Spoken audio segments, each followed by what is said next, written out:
بعد فوز أتلتيكو مدريد على برشلونة برباعية نظيفة، هنالك أخطاء تحكيمية كبيرة في هذه المباراة أثارت الكثير من التساؤلات. وفي اللقطة الأولى هي تدخل جوليانو سيميوني على مدافع برشلونة بالدي، تدخلا محللين والنقاد قالوا بأنه خطأ متعمد ويستحق عليه الطرد المباشر حتى دون التفكير، ولكن الغريب أن الحكم اكتفى بالبطاقة الصفراء وقال بأنه لا يرتقي للطرد المباشر أبدا. واللقطة الثانية هي ركلة جزاء لصالح لامين يامال مستحقة بعدما قام مدافع أتلتيكو مدريد بركلة قدم يامال داخل منطقة الجزاء بعدما قام الأخير بمراوغته.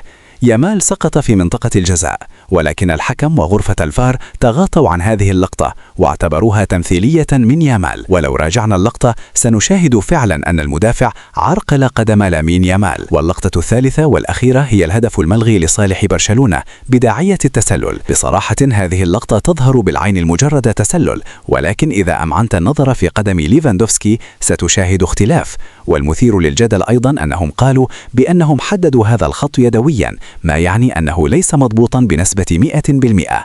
وفي النهاية خسرت برشلونة برباعية نظيفة، وتنتظر الرد على أتلتيكو مدريد في ملعب الكامب نو. فهل تعرضت برشلونة للظلم التحكيمي ضد أتلتيكو أم لا؟